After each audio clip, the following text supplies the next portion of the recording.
Stop playing with my mic. Mute. I want to play with your mic. I like playing with your mic. It's still accurate though. I mean, we might have changed a little bit, but if you have a problem, send me dick pics. I'm not lying. That's what I want to see. I want to see how mad you really are. I want 10 of them. If you're that mad, show me your dick. That's how I want to see how mad you are. All right, and we are fucking live. Episode 12. Jeez. America through a rocks class. How you been, bro? I'm tired. What was your week? Very tired. Easy, but I'm still tired. Yeah, mine too. Being unemployed is a shoe I wear well. No, I couldn't do it, man. I was laid up for like 16 months with my knee. It was the worst fucking thing that's ever happened to me. It was terrible. Yeah, I couldn't wait to get the fuck out of the house. I'm fully mobile, so I can pretty much do whatever I want. Like, yeah, I can see your ass and go full speed everything you're doing around the house. Yeah, like that video where the guy does everything angry. That's I was doing laundry last night, just spiking the shit into the drawers. I have to expect you to start the show and have fucking garlic sauce and hot sauce dripping off your beard from your accident the other night, man. Dude, I don't want to talk about it. I still have stains on the ground. It's irritating. Like this is my life now. The most exciting thing is that I spilled barbecue sauce on the carpet. That's my life right now. I thought I was being pranked, man. I swear to God, like fuck, shit, fuck, God damn it. It's pure anger. That's the problem. Before we jump into this show, man, yeah, I got Katie just finished school today, so I really want to say congratulations. Oh, congratulations, Katie. Today was her last day of her bachelor's. I knew that you would finish junior high eventually. It only took you 12, 15 years. Super happy, man. Yeah, that's awesome, dude. Congratulations. Big shout out to the Katie. All right, so why don't you lead us in, man? What do we got today? Oh God. Apparently my Kate just found out I spilled barbecue sauce on the carpet. That's not good. Yeah, no, it's fine. It's fine, babe. It's fine. Anyway. So this is gonna kick off a few weeks for those of you out there. This is gonna kick off a few weeks of us talking about the holidays and how it can be a little difficult here in communities that sometimes don't really have a voice. I'm talking about, veterans and first responders and, healthcare workers, and especially in the world today with as crazy as it is, it's hard to even feel like you have a voice, let alone have a voice with issues. So, we figured that it'd be good. We talked a little bit, and it'd be good to kind of shed some light on that, and make it a little more approachable. And when we were talking about this a few weeks ago, I have a buddy of mine who, I consider him family. We've basically been to hell and back, and he runs a podcast called Shred the Silence. And if you are looking for something fantastic, definitely go check that out. It's an amazing undertaking. He talks to veterans and first responders and basically everything that we're going to try to do here in the next few weeks. But he's kind of devoted his whole thing to this, which is really amazing. It really is. So, we're really hoping that, if there's people out there that are having issues or anybody who's, maybe, not knowing where to turn, maybe hopefully you'll know that you're not alone. So this episode, just full disclaimer, might get a little deep, maybe not, we'll see. But just so you know, it could be, these next couple of weeks could be a little rough. So without further ado on that, deep ass intro, let's bring it, hey man, come on into the show, brother. What's up, gentlemen? Thank you. Thanks for having me. Man. Oh yeah, man. Glad to have you, brother. Oh yeah, I really appreciate you coming on, man. We've done about 12 of these, and this one actually has me nervous. And I've been texting Dustin. I'm like, man, I want to be respectful of the topic, and he's looking at me like I'm a fucking vet. What are you talking about? But I can't be respectful of this piece of shit. We've had like a 30-year shit talking contest, and I can't give him a fucking inch. It's true. So as far as that goes, I don't consider him in the same boat. But I have like a reverence for vets, man, coming from my grandfather. So. Mm-hmm. I really do. I care deeply about it, and it's hard being someone that didn't serve, finding resources, finding ways that I can help. So that's kind of what I was hoping to get at, maybe to guide us a little bit. Well, I appreciate you stepping up. Yeah. Hey, let's start off. What you guys drinking tonight? I told Doc I had something special. What you guys got? Oh, I still got Buffalo Trace, man. A little Buffalo Trace, nice. I got a little Evan Williams. Got a little bit left in there. Let me show you what I told you I had something special. Let me tell you what I got here special. Oh, you bastard. Bro, that is good. My buddy went to Colorado and freaking brought me back a bottle. I haven't opened it yet, man. I'm opening it tonight for a special occasion. This is my first cracker open. Look, and then my girl, she got me a little cup. Can't really see because there's ice in it, but a little 10th Mountain cup. Oh yeah, the rocks glass. Yeah, this is dope. It's a good night, man. It's gonna be a good night. Hey, you have to send me a bottle, dude. Yeah, I got you, man. It's right here in Vail. It's it's gorgeous, man. She went. Well, wait, I'll wait for you to drink. Oh no, no, drink away. Don't fucking. Hey, it's Hanukkah, it's Shabbat. We gotta say Allah. Hey, I was gonna say, he drinks like a party mom, man. So you gotta drink him. Cheers, fellas. Cheers. Happy second night of Hanukkah. Correct? Yes, sir. Thank you. Yes, sir. Hello, everybody in the comment section. We got Kat, Justin, Katie, Dalton, Dennis, and my mom. My mom's here, guys. So don't say fuck. No swearing. All right. So, man, I listened to your podcast, and it's awesome. I was cooking the other day, laughing my ass off, listening to Jose tell a story about getting that guy to rub his balls when he was burned to death. And I was just like, this is the funniest shit I've ever heard. I was laughing my ass off. My wife's like, what the hell are you listening to? So I was fucking dying, man. Dude, he cracks me up. He's a jokester, man. He's got some funny stories, bro. Man, it was good. Well, what made you do that, man? Why'd you start the podcast? What got you there? All right, so my best friend Toyo, who Dustin knows. Yeah, good man. Shout out to Toyo. We love him. Yes, he just FaceTimed me. Did he really? Yeah, he's like, hey, what are you doing? I was like, bro, I'm about to be on a podcast, Facebook Live. He's like, what are you doing? I was like, I'm the guest. He's like, oh, you're the guest? I was like, with Kittle. He's like, with Skittle. And he's like, saying all this. I'm like, Kittle. He's like, oh, Dustin? I'm like, yeah. He's like, oh, shit. I was like, click. I didn't even give him a chance to respond. I was like, sorry, because I didn't know when I was going to come on. Man, I haven't seen him in forever. Man, I don't know. I've seen him since Afghanistan, dude. It's been he's doing well. He's doing well, man. Doing very well. He's an outstanding officer. But anyways, so like he was like, so my girlfriend has a PhD in education. And we were quarantined together and stuff like that. And I was working on a PhD at Texas A&M, but I dropped out, life circumstances, stuff like that in history. And so he's like, dude, you have all this intellectual power in that household. Why are you not doing a podcast and educating the public and stuff like that? I was like, man, it would take too much research. I got to do this and that and that. And she was trying to work and stuff like that. And I went to counseling. Actually, he mentioned, he's like, you should be a counselor. I was like, maybe I'll look into it. So I started looking into it a little bit. Then I started going to counseling again myself, back to counseling, right? And I was talking to my counselor 20 minutes into the conversation. It's the first time I ever met the guy. It was a phone call. He's like, you should be a counselor. I was like, okay. It's all during the quarantine stuff, right? Yeah. This was a couple months ago. Well, it was like June, July or so. Yeah. Yeah.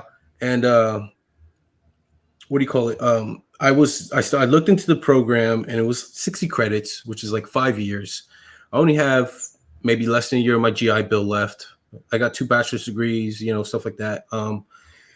And I was like, I don't know if I could do this. But then I was listening to Joe Rogan, like on my way to pick up my daughter in Tennessee from Texas, and I was like, damn it, I want to be the Joe Rogan of veterans. Let's go. Let's go.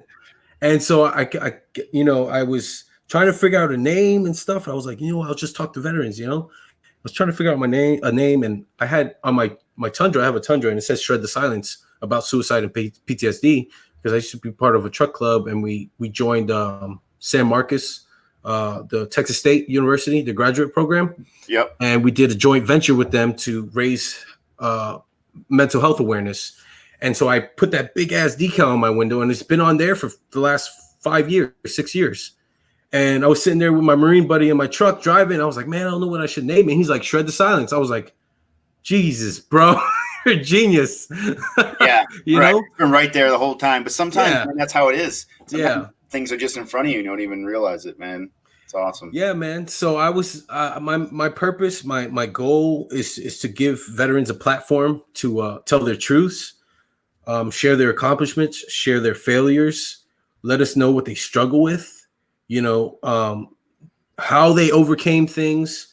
I especially want other non-veterans veterans come in, or those who work with veterans, to share resources and stuff like that. If a veteran is an entrepreneur, I want them to promote their business, things like that. I want cross-play like this, like what we're doing tonight. It's fantastic. This is my first time doing it, so I'm ecstatic about it. Oh man, love having you. Yeah, I hear what you're saying, dude. I saw the have you seen oh God damn, I'm so bad with names. My memory has not been great lately. Excuse my language.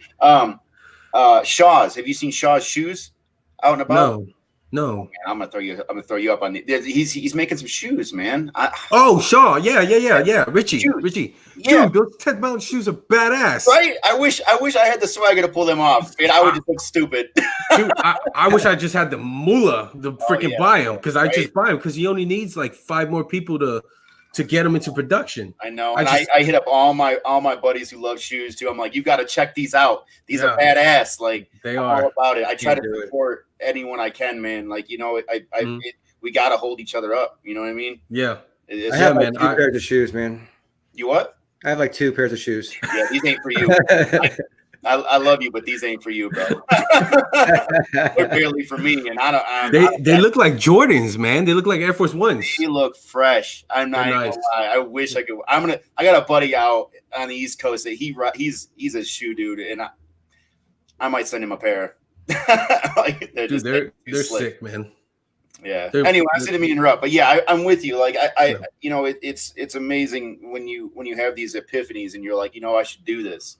Mm-hmm. And especially, when you have people in your life that a support structure like Toyo, who can be like, hey man, like you need to do this. Like it's hard, man. That dude has always been we met in 2004. Yeah. At 10th replacement. And then we started hanging out later on.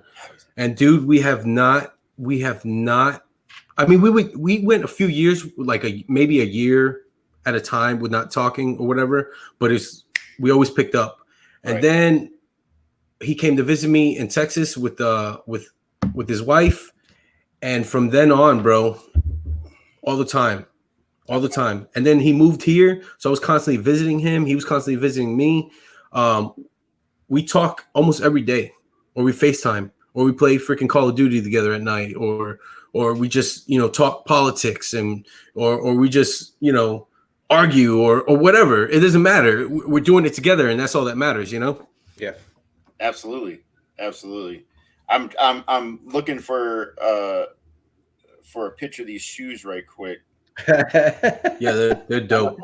It's gonna be rough because I don't, like I was telling Mike earlier, I don't have nothing. I barely use this computer, man. I'm the quintessential old man. Like, I don't know how to use technology. It's bad. I was trying to get this guy scroll through my phone and shit. Bifocals. Yeah, let me see if I can get these guys on here real quick. I was trying to teach him a Google Drive, like how to put files on Google. Let me see if I can get these on here. Check these shoes out, though, bro. Yeah, they're badass, man. They're pretty fucking sweet. I couldn't wear them. They're dope. What are you talking about? Oh, damn. I wish I could wear shoes like that. I can't. Listen, if you can't wear them and you have the money to buy them, I'll wear them. Send them to me. I'll send you my shoe size. You just send them this way. Hey, I took care of you. You take care of me now. You did. Don't tempt me, man. I love giving gifts, and it's the 8, so it's 8 nights for you. Those 8 crazy nights. That's the goal of this podcast, man. We're going to get Dustin some dick pics and get you some shoes. If we can get that done, we're set. Hold up. Let's do it. Hold up. Wait, why do I get dick pics? Why can't I get shoes, though? Oh, shit. Oh, that's messed up. Oh, look at this. We got a buddy right now. Send a link to me. I'm sure Kev wants some. Look, we got you a sale already. See? Look at that. Up and out. Hell yeah. Hey, man, so you joined in 03, right? No, February 25th, 2004. You joined in 04? Mm-hmm. Okay, so we joined about the same time, you and I. Yeah. We're about the same age, right? I don't know, man. I was born in 85. I was born in 81. Oh, he's a lot older than we are. Damn, Grandpa. Oh, look at these grades, baby. Hey, you can't see mine, but I got them, bro. I got them. That's why So you were 19 when you went in. Promise everyone, I'm not bald. I do have hair. I turned 19 in basic. Did you? Yeah, I turned 19 basic. Then I spent my 21st and 22nd birthday on deployment with your ass. That's so funny because I turned 24. No, sorry, I turned 26 and 27 with you. Yeah. Yeah, dude. 27, like days after my 27th birthday, I got shot. Dude, my 20. So when's your birthday? May 11th. Okay. Yeah. Oh my God, dude. Yeah, May What a fucking 14th. shit show. Yeah. May 14th So, today. March 18th, when we were in Camus, Yeah.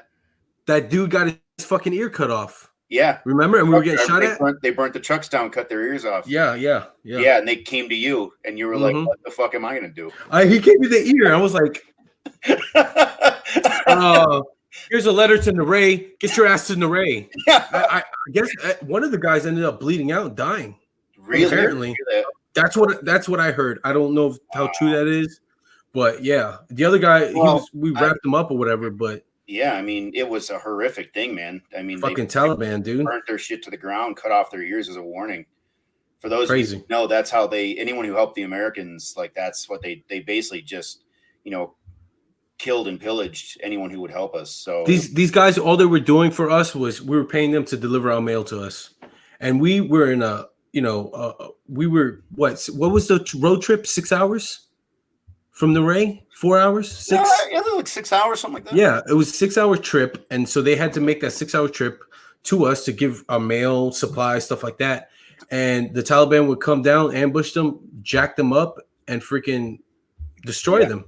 Yeah, like they remember we were washed out for months. Mm-hmm. We were supposed to be at Camus. So Camus. If you've seen the movie The Outpost, Camus is where Captain Ulysses dies on that bridge. Remember the bridge to Mirdez? The bridge we walked several times? Yeah. That's where Ulysses died. Yeah, Captain Ulysses. And so we were in that area, and we called it. Remember, we called it the Palace when we first took it over. We did. Because it was like a compound. Because it was the first hard side building we had ever lived in besides Camdash, which we built. Dude. It's not a palace if you have to build it.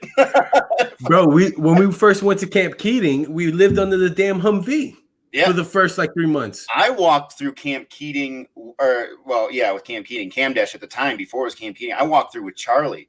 I was with Charlie before I was with Alpha. So I walked through there and it was a plum orchard. Like there was nothing there, trees.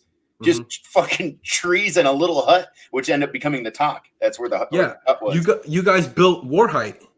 Yeah, I wasn't there for Warhite. I was. So you were down. Okay. So when we got there, when you eventually came, it was all just Hescos.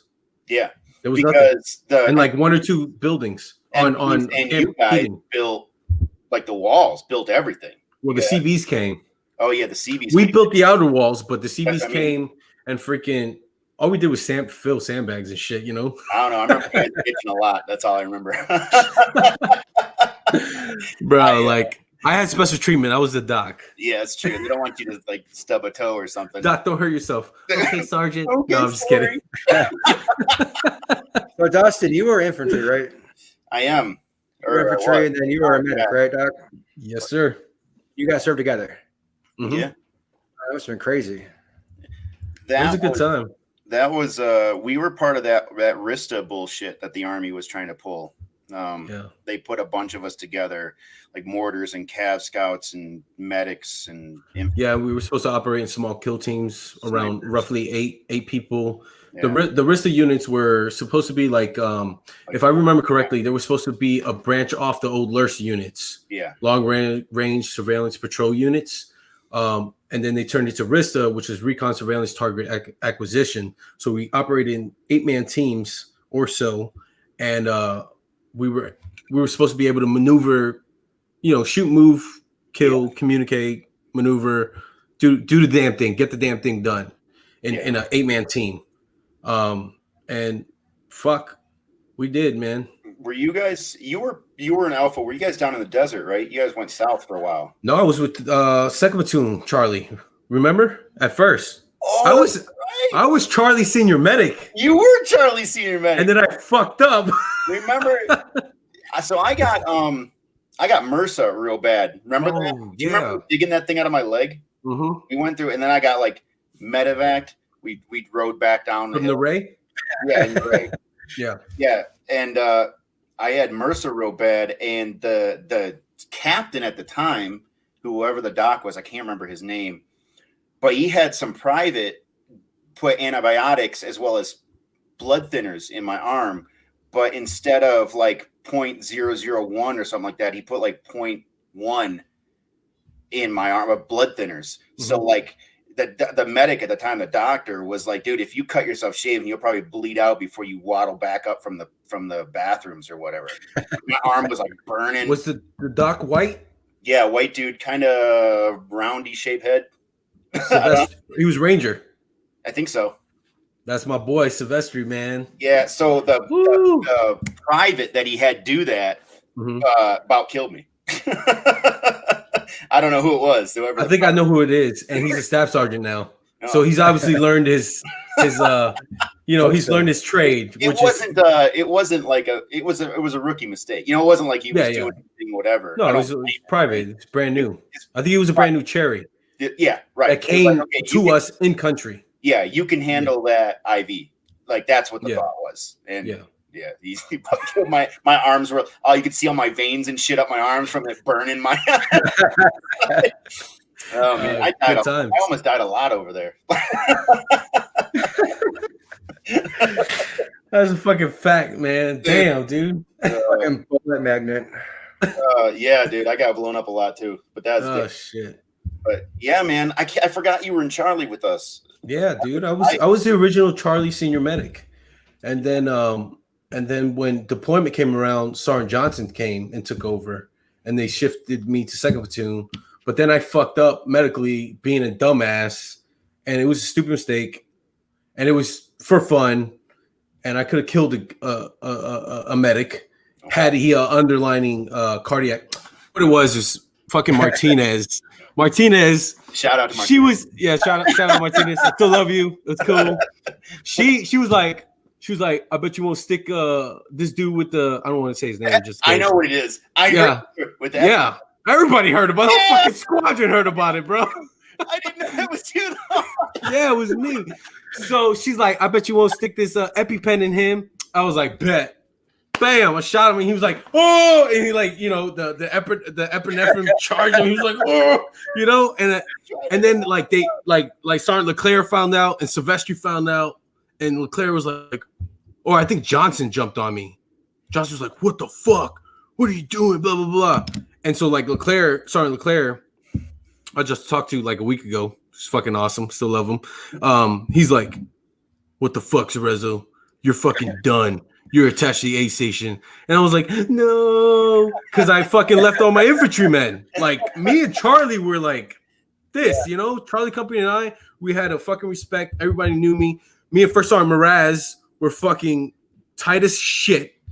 Like that dude, matter of fact, the reason I didn't get busted down is because his ass put me on leave to protect me. He's like, "You're going on leave right now." And like a week later, I was gone, bro. I was gone. I came back. You know what I came back to? I came back to fucking Sergeant Monty and Liebert and all them.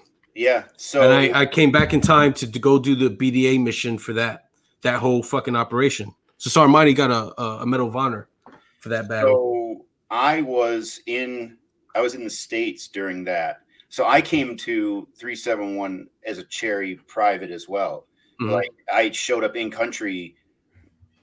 I didn't know nothing. Like I came from airborne school. I showed up to Bagram in chocolate chips. Like I didn't even have ACUs. Like I showed up and they're like, "What the fuck are you wearing?" I'm like, "Desert shit?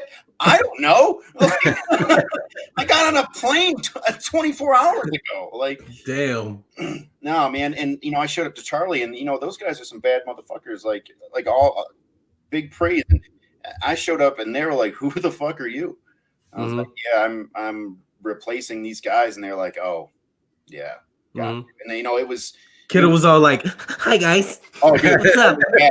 I'm here to bang bang." And I thought I was not shit, like I was walking in and yeah, no, I wasn't. I was not. Fuck no, bro. I had no idea what I was getting myself into, and they knew it. And it was like, man, and it was rough. It was a rough fucking time. And How long were you there for, man? What's that? How long were you there for, both of you? He was there longer than me. I was there 16 months. I think is the official count on the on my fucking ERB and DD-214. Yeah, I was there. I was there from February to I think February. Yeah, I think February of 2006 to May 2018. May of 2007. Was it 07? Oh yeah, it was 07. I was 07. Yep. 07, 08 was a really weird time for me. Like he's gone, and from 07 to 08, I'm always like, man, what was that? Yeah, I remember I can see that. Where were you, Mike? Oh, I think I was in Garden City, Michigan. I wasn't doing shit, dude. I was a roofer, I think, at that time. To be honest with you. I was just fucking with you, man. No, it's fine. I'll take it. I don't care. Kid was like, "What?" Fuck him, dude. I don't care. Yeah, fuck me. I don't care. Listen, I enlisted and my pussy ass dropped out. They're like, you're gonna be an accountant, and I'm like, fuck you. They wanted me to be a Marine Corps, wanted me to be an accountant, and I was like, no, I'm not gonna be a fucking accountant. Yeah, I said I forgot all about that. I do remember. Yeah, I went to MEPS and everything, and I swore in open contract, and they're like, yeah, you're an accountant, and I'm like, what the fuck? They're like, yeah, give me your top 5 jobs. It's like aviation operations, construction, just accounting wasn't nowhere. And they're like, yeah, you're an accountant for 2 years. You must have scored high on the fucking whatever. ASVAB, yeah. Yeah. Yeah, I scored high, but I'm like, I don't want to do that. And it was pretty much an excuse to not go. I'll be honest with you. It happens, man. Hey, I mean, at least it wasn't bone spurs or anything, whatever. Yeah. Oh, my bad. Did I say that? Did I say that out loud? You're alienating some of our viewers, man. Oh, sorry, guys. My bad. My apologies. No, that's happened to me in MEPS too. I scored it's the liquor. The liquor. Yeah, the liquor. Froggy. No, man. When I told them I wanted to be in the infantry, and they said, "Are you sure?" The recruiter asked twice. Yeah, they said, "Are you sure you could do whatever you want?" I said, "No, this is what I want." Because my dad, I come from my dad was infantry, his dad, and so on and so forth, and I felt like I was carrying on a tradition. And they were like, "Are you sure?" And I was like, "Yeah." And they're like, "Okay," like that look, okay. Like, oh wait, did I fuck up? I think I fucked up. You sound like Joe on my podcast, Mike, right? He's like, okay. Oh yeah, great. This is fuck. Oh shit, that's funny, man. No, but so what was that like though, man? The infantry side of it. I mean, I know you left early. You didn't finish your deployment. Oh, I kind of. Oh, you finished it. You served the whole time. He was home before I was. I was still in Germany. Yeah, I mean, he got hit maybe 3 days. Oh, was it 3 days? I ran my last mission that morning. No shit. I was in Anderson's truck. And You're right. And that wasn't my truck. My truck had already been shipped out.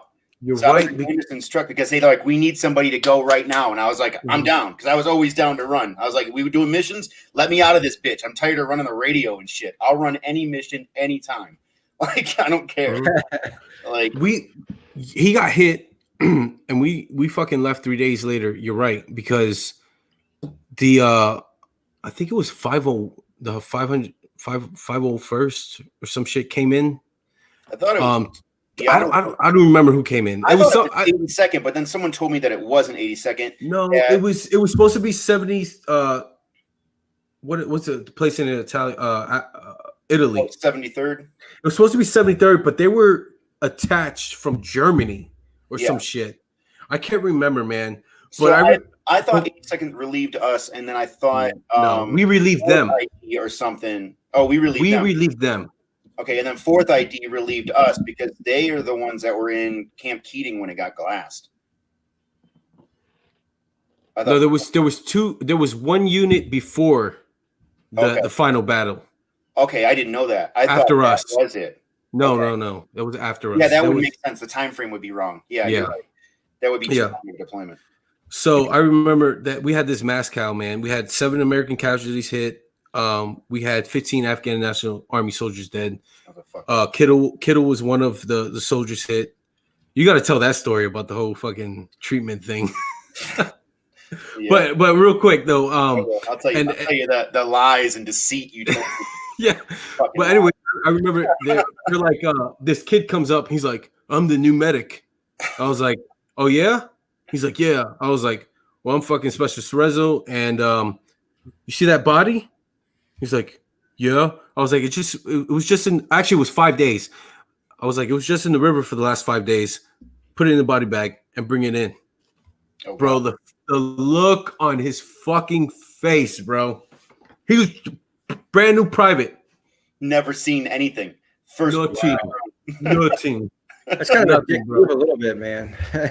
and the guy was bloated from water, and the skin was hanging off because it was being picked by fish. I mean, it was a terrible sight, bro, but it happened. Yeah, man. And that was my way of saying shit's real. Yeah, like get on your fucking game, bro. Yeah, this isn't fucking Kuwait. This is a real fucking deal, man. Yeah. There's no green beans here, bro. and no McDonald's here. Dude, I remember going home on leave and stopping at the McDonald's and having cheeseburgers. Like, oh shit, I got cheeseburgers. Oh shit. Shit's nuts. So tell the story. Tell the story. I am. Calm down, liar. All right. So I gotten shot. Shit had gotten shot. Yeah, this had already, the shit had gone sideways, and we had ridden back. Truck was all fucked up. I had found out later because we had like 6 people in a up armor, 7 people, and it was packed. Let's just say the least, it was fucking packed. And I heard afterwards that an RPG had struck the side of our Humvee through the glass, through the door or something of the driver's side. And Myron, who was our driver at the time, shout out to Myron. And I'm sorry for screaming in your ear all them years ago, but it hurt really bad when I got shot. So, so I'm really sorry. I'm sure that was traumatic, but it hurt to me as well. He still lays awake at night. I'm sure he did, because I remember me screaming, and that was some sci-fi horror shit scream, dude. That shit, I did not know what was happening. Yeah. So anyway, we got back, and I remember these medics ran up to me. I don't think they were medics. I think they were just dudes. Like, and they had the stretcher, and they're like, "Get on the stretcher." And I was like, "No." Yeah, I've seen you motherfuckers drop people, and I ain't about to get dropped, so I'll just walk. And I remember having my arm up like this, and like grabbing my armor and grabbing my shit, and I left my iPod and my fucking, that's how old there's iPods back then. iPods and digital cameras and shit there, because I was just trying to get to wherever the medevac chopper was, and I laid down, and these helicopter medics, and I forgive me for not knowing what they're really called, I don't know, medics. It was flight medics. Flight medics, yeah, excuse me. So they run up, and I lay down next to, we had a journalist embedded with us. John D. McHugh. Love that man. McHugh. Got it. He's not English. I remember yelling that at the medics. He's Irish, excuse me. Irish, not English. They were asking him if he was from England, and he got all irritated, and I yelled at him. He was Irish, but he was based out of London for his journalism. Yeah. But they didn't know. They were just trying to figure out where he was from, kind of a thing. Yeah. But yeah, so anyway, so I lay down next to him, and he takes some pictures, which I still cherish. Love these pictures. And you know, we got the medic comes up, and he says, "Hey man, you know," they kind of look me over and to kind of see where I was hit and shit like that. And I think Mendez ran up to me first, I want to say. So my buddy Mendez, we were in a truck together, and you know, we shared all kinds of crazy fucking life stories, life experiences there, and I still consider him a really good friend. I wish that I wish right here in Houston. What's that? He's right here in Houston with me. Is he really? Like I talk to him often. I wish we spoke more often. I understand, you know, life happens, and I'm really bad at stay in touch with people, but that's no excuse. I really should reach out. But anyway, if you're out there, bro, I miss you. Sorry, I'm trying to find this picture. Here's a great picture for you. But anyway, so Mendez runs up and he's asking me if I'm okay, and he's like, I'm like, yeah, I'm fine, kind of thing. And then the medic runs up and he's like, hey man, you got to put your leg down, because my knee was up because I was laying there just kind of enjoying the clouds. Honestly, I was already in shock. So at that point, I was just laying there like looking at John, making sure he's okay, because he had gotten shot through the stomach and out through the back. I think it was like chest or something, and I put his kidney back in his back. I know. I thought kidney was hanging out. Was it? I thought he got shot below the belly. Like took out, maybe, yeah. Yeah, and it went through and through his back and blew it blew his kidney out. Yeah, and I was like, oh, that doesn't belong there, and I pushed it back in. Oh my! That was literally what I thought. I was like, oh, that's not good. Let me put that back in. That's not because he came to me laying on his belly. Yeah, because they didn't know. Yeah, because he was bleeding. He got sniped. Yeah, so yeah, we all did. So did the other dude that was with us with the ETTs, and I can't remember. Clark. Thank you. He got shot in the wrist. Yeah, I think it was left wrist.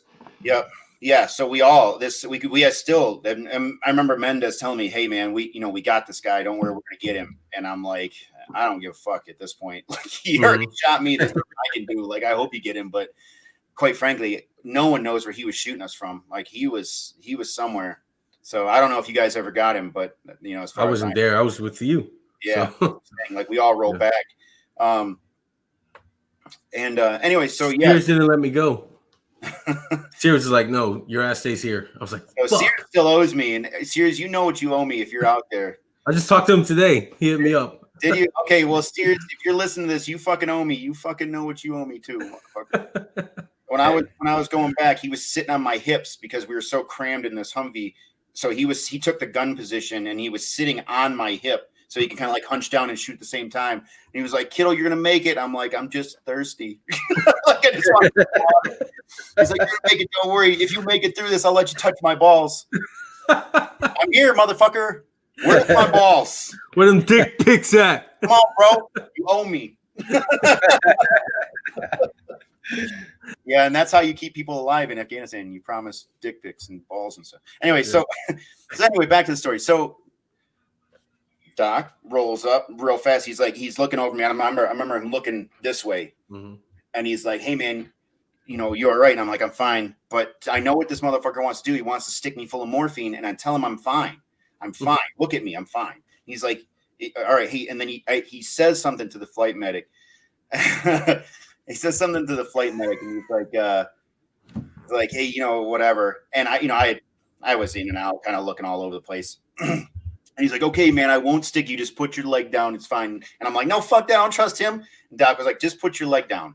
Like you'll be fine. We gotta put your leg on the stretcher so we can get you into the helicopter." And I was like, "All right." And I put my leg down. And I felt hit me 3 times with fucking morphine, like 1, 2, 3. And man, I was so mad for about a half a second. And then the world was wonderful. And the world was so great. I could have gone frolicking. Like it was beautiful. Morphine is a hell of a drug. Morphine and fentanyl both. I got fentanyl when I broke my ankle. That is something special too. It's like immediately just like this is hi guys. So to this day, I made Doc promise me they wouldn't hit me with morphine, and to this day, he is still carried over that he's lied to me. But anyway, this is you guys at home. This is I told you I lost all my shit when I was over there, like my camera and my dad and shit like that. And when I got my camera back, this is what I found. This is a picture I found. I don't know if you guys can see it, and if it might be terrible. It might be really bad. Oh yeah. Do you remember? That's one of my favorite pictures, bro. Yeah. It's really fucking shiny. I'm gonna put it up on the Facebook page. Anyway, I have it. Yeah, it's just message it to me. Huh? Send it to me on Facebook Messenger. I'll put it on. Okay. Yeah, this dude shows up. I get my camera back. It's got all pictures of him and all the boys just being idiots. That was right before we left on that mission, or everybody went on that mission, right? It was after. It had to have been after because I got my camera back with that on it. We rolled out on a mission and we took that picture before because we were like, Hey boys, let's get one last picture just in case shit goes all down. I don't know, man. Maybe I could be wrong. I have no idea. No idea. I thought again. I was on a drug-fueled fucking fever dream for like a year after that. Between all the painkillers and everything that the army pumped me full of, like it was. Man, the pharmaceutical companies made a mint on me alone. When I got hit my second tour, I didn't let them do that to me. I took my last painkiller in Germany, and I was like, all right, that's it, I'm done. I tried to not let them do that to me too, bro, because I knew my personality. I knew how I was. I was like, fuck, I'd get addicted. Yeah, man. There's Mendes is on the left. Yeah. Staff Sergeant Anderson is on the foreground in the red hat. I'm in the middle. Bosman's on the right, and then Nick Pelosi's on the right side. So those are all my boys, man. When I think back, oh God, that's me. Yep. that's Mendez right there. Yep, to the right. In Camus, because they kind of forgot us. They just kind of left us there to do whatever the fuck we want. Remember making horseshoes out of toe hooks? Dude, Pizzo had lightning chops. I shaved lightning bolts into his face. I had a full ass beard at one time. Dude, my hair was like down to here. Like pulling it down was like down to here. They forgot about us. Like we didn't do anything. It was a good time. That was a nice relaxation until like shit went sideways. But I mean, we were still running missions every day. Yeah, we were either climbing the damn mountains or playing King of the Road. That's true. That's all we did. All we did deployment. We were like, man, I ran out with all of them because I was still technically in Charlie. So I was just loaned out to you guys. And so I was just kind of on my own. And so I never realized that. Yeah. Like I never really had a home. Like Charlie was like, we don't want him. And Abel was like, we don't know what to do with him. So I just kind of like hung out and in missions with the ETTs and the MPs and, Master Sergeant Best. And I just kind of, just did my own thing, which was a lot of missions because I didn't want to sit on the radios. So, yeah, man, it was crazy. It's a crazy time. So let's get off my war stories, man, because mine aren't nearly as impressive. You stayed in for quite a while after. I did 9 years. After we came back, it was 2007. I re-enlisted for Brooke Army Medical Center, which is in San Antonio. So I was supposed to go to Tripler or 25th ID, but they didn't promise me Tripler. So I was like, I don't want it because Devlin, you remember Devlin? Yeah, Doc Devlin, yeah. Doc Devlin and we went to basic training. We went to AIT together. We hung out every day and weekend in AIT. We were roommates in 10th Mountain in Charlie. We deployed together. And then when I left Charlie, we got separated. But when that whole shit went down, they reinforced us in Camus with Charlie Company. He was there. So I have a picture. Camus Fest. Do you remember Camus Fest? Bro, if I could run upstairs, I still have the T-shirt, bro. Do you? Oh man, I have the picture of all of us in the volleyball court, like This is how lax we were, Mike. We made T-shirts. We cut off the sleeves. We wrote fucking names on it. We did all types of shit. What the Patel? Do you remember him? Yeah, Patel. Yeah. We had that pet chicken. Yeah. Pet chicken, and that was the day we were going to kill that chicken. Like we were so tired of having that chicken like clucking around the fucking man. We killed it, and we never fucking ate it. I don't think we never ate it. It was running around with his neck like this. Great, we just got canceled. We did it humanely. I didn't think PETA was going to shut us down. I didn't think it was going to be the thanks, guys. But yeah, so I went to Brooke Army Medical Center. I wanted to go to Tripler because Devlin got Tripler, and I wanted to stick with him. Sorry, that's Schofield Barracks, Hawaii.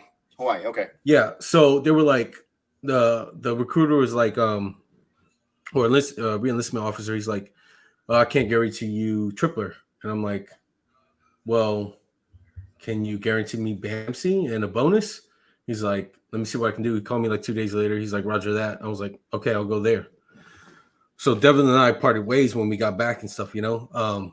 I wrecked this freaking bike one night at Port Richards.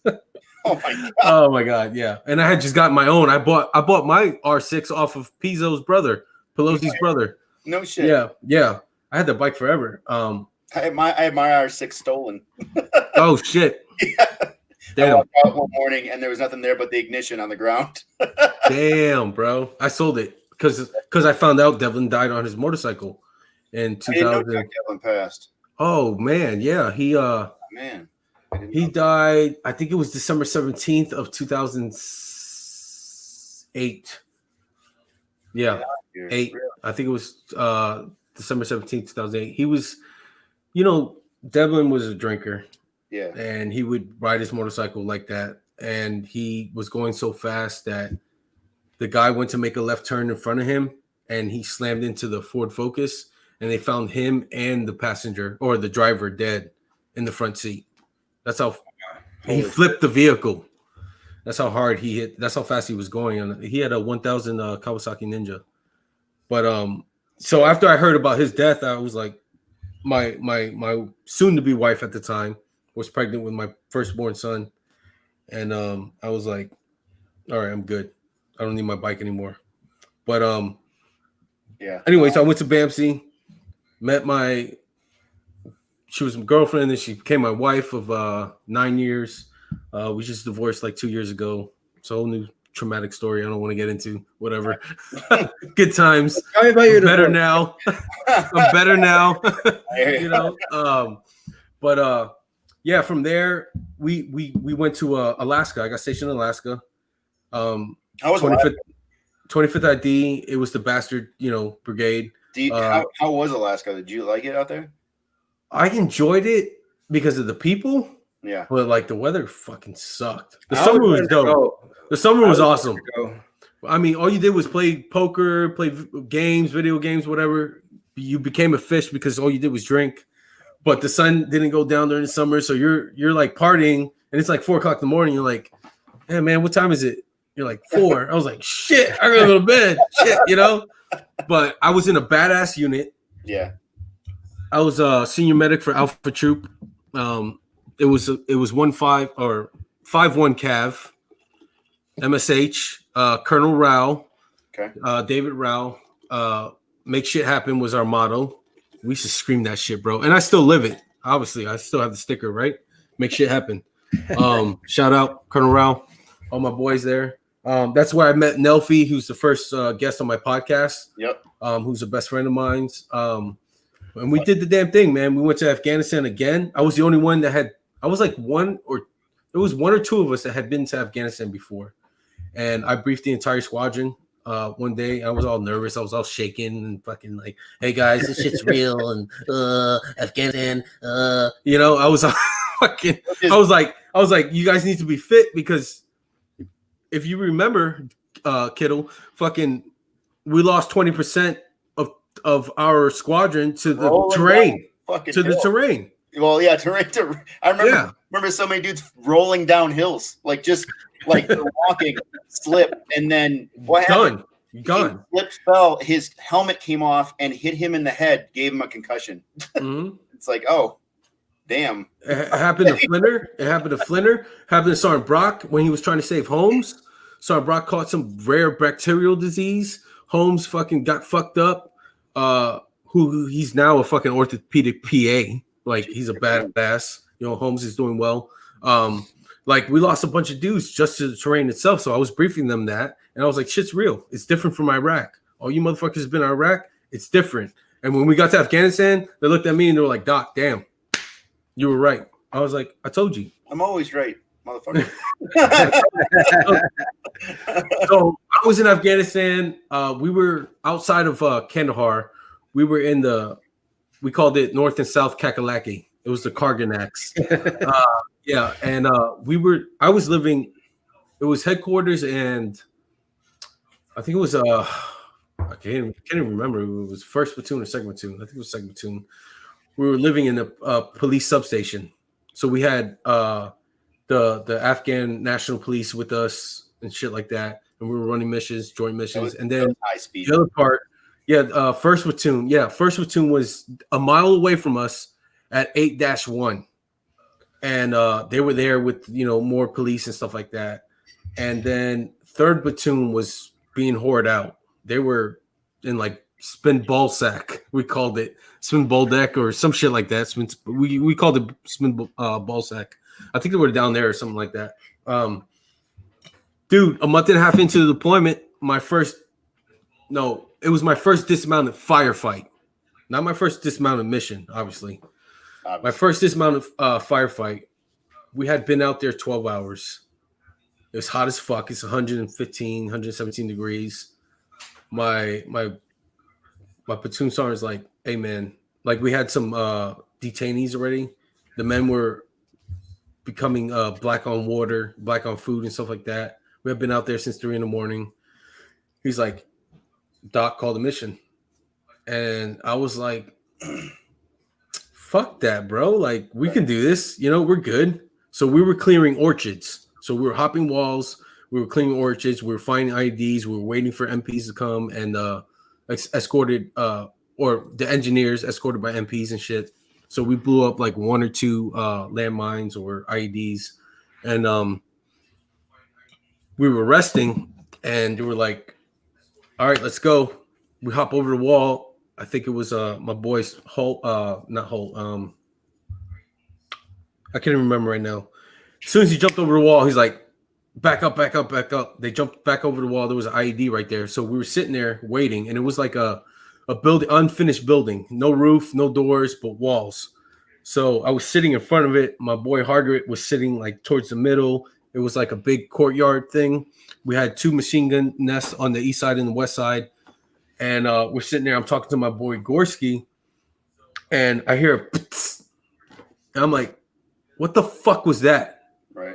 And one of the machine gun nests, I think it was to the west side. They were like, "I don't know, Sergeant." I was like, "Okay." And the next thing I know, I look and I see this fucking grenade launched from a rifle from the AK coming in. Oh shit! And bro, I didn't even scream incoming or anything. Yeah, I was just like in shock. And we're trained to scream incoming, like incoming, incoming, and we fucking turn, and we fucking tell everybody, And I fucking froze, dude. And I watched it bounce, and it bounced, and it came towards me, and it exploded. And I just remember covering Gorski. Gorski was next to me, so I like laid on him. Yeah. And I woke up like, I don't know, 30 seconds later or whatever, in extreme pain. My hand was killing me. I thought it was my ass, right? A $1 million wound.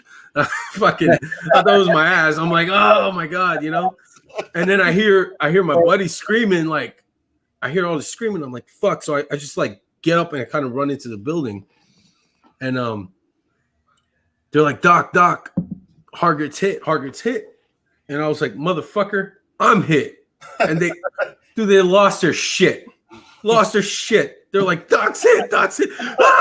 Like, oh my God, what do we do? I was like, all right, calm the fuck down. Calm down. It's fine. So anyways, I we took care of Hargret with the help of my platoon sergeant, and we got the 360 perimeter going. We fucking started launching fire and shit. Noble came up, helped me wrap my hand. And I started walking. I was drinking water. Actually, I stood up. No, this is a very important part. When I went to go treat Hargret, I stood up and I froze. And all this shit's going on, right? And I froze. And I was like, I'm gonna fucking die. I'm literally going to die. I'm bleeding out. And I heard this voice, dude. And it said, I have a bigger purpose for you. You're not gonna die. You're all right. And I was like, oh, okay. All right. Hey, this is what we got to do. We got to get these dudes over here, blah, blah, blah. And we started fucking firing. I was like, where's Hargret? All right, blah, blah, blah. Wrapped them up, did all that shit. And then after all that was settled and I started walking, got my hand wrapped or whatever, I like just kind of collapsed. And I was like, I just want water. I started drinking water. They're like, Doc, your leg is bleeding. We got to fix you. And so Sergeant Maria, who was an MP, came over, tried to wrap my leg up. I was like, no, bro, stop. So Sergeant Stahl came over, and I walked him through on how to wrap my leg up, and he wrapped it up for me. And they got us out of there and stuff like that. 2 weeks later, same area, mind you. This was the same area where my boy Knight had just lost his eye 5 days before, right? Same area.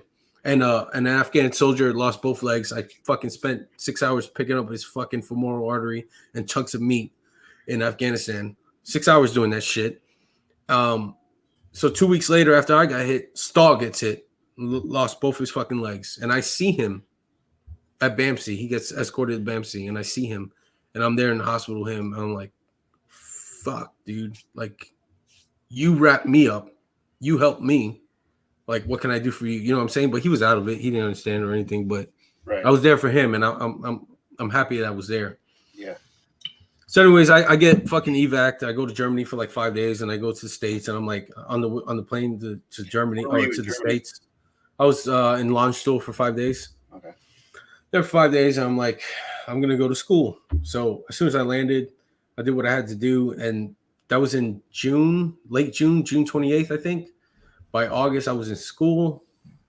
I graduated. That was 2011. So I went to like junior college. By 2017, May, I graduated with 2 bachelor's degrees from Texas Lutheran University, and I was already accepted into the PhD program at Texas A&M. And I was living in New Braunfels at that time, so I moved here to Bryan College Station.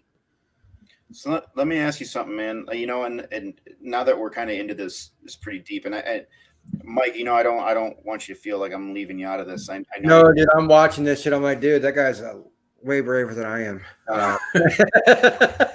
Bro, you do it too if you were there. Saw that shit on Saving Private Ryan, and now he doesn't. No, don't listen to Doc. No, I'm just playing. No, but so let me ask you, man. As someone, I'm not, and you and I, we're kindred spirits when it comes to this kind of thing. I've never been afraid to talk about shit. I've never been afraid to talk about my shit. And I feel that people see that and they respect that, and they see that in themselves. Like, hey, if this guy can, talk about this crazy stuff, openly and honestly, maybe I can too. And I think that's important, especially with people who've been through some traumatic experiences. And there's been some really low times in my life for sure. Some really, really low times, and it always goes back to those moments where where those really make or break you as a person kind of moments. When you see that grenade hit the ground and you're like, oh shit, this is about to happen. Like when I saw John get shot, I was like, oh, this is real. Like it was all a game up until this point for me. It was like I feel invincible.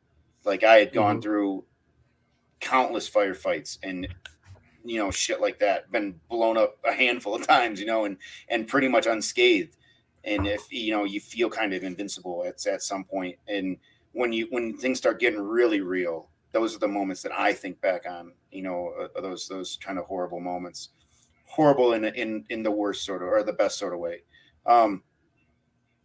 When you got back, how did you deal with this kind of stuff? Because I know this is kind of stuff that replays in your mind. And I don't you don't have to feel you have to answer any of this stuff. I just, for people who might be going through some shit, like how do you feel? What was your avenue? What did you do? I know we all went deep, like into some dark places, and it's been talking about that a little bit. It's been a constant struggle for me, honestly. So when I got back, I started, school, right? Yeah. And my English composition teacher wanted us to do a research project. So I was suffering from PTSD, obviously. I had been diagnosed in 2007. And dealing with it. But then after I got hit, it was... When you say you were dealing with it, what do you mean? So dealing with it, like, I I saw Captain Keating in the hospital. You know, like I would take a second look, and because Captain Keating died November 26th of 2006. It was my XO, your XO, our XO, and he died in my arms. Right. That's what the movie's based off. The first 20 minutes of the Outpost. I would hear things. I would see dead soldiers, in as live soldiers. Like I would see a soldier walking, I'm like, oh shit, that's fucking. And then I remember, no, he died or whatever. I would have flashbacks. I was working in the ER in BAMC, and twice they had to send me home with like shots of Ativan, because I smelt the burnt flesh of a patient, and it brought me back to Sergeant Klein on September 11th, 2006, when the RPG came in my truck and exploded, hit everybody but me, Yeah, he and lost his hand, right? what's that? Did he lost his hand? Is that? Yeah, he lost all the way up to about his forearm or so, but he's a like Olympic shooter now, like archery or something like that. It's badass. All I knew about him before that, after he lost his hand, was that he was wandering outside of his truck looking for his wedding ring because he said his wife was going to kill him if he didn't come home with his wedding ring. Like, see, I don't even remember that, dude. Like, dude, that was one of the first stories I heard, and I was like, this guy, he lost his hand and he's looking for his wedding ring. Like, yeah, I mean, he had his hand, but his two fingers, I think his wedding finger and his middle finger were hanging down, like down here, like about 6, 7, 8 inches by his tendons. Yeah. And so I was like, well, fuck. So I grabbed his fingers and I slapped it on top of his hand, and I wrapped his hand up because he wasn't bleeding. It seared. The heat seared it, but he had a big ass hole in his left bicep. And so I stuck Curlix in it, and I wrapped it up, and obviously I put a tourniquet, right? Which Captain Wilson later on, the PA at the time, he was like, you should have put a Curlix and an Israeli bandage next time. And I was like, okay, roger that. I took it as a learning point, But I dealt with it the first time was a lot of drugs and alcohol, honestly, a lot, dude, self-medication. Yeah.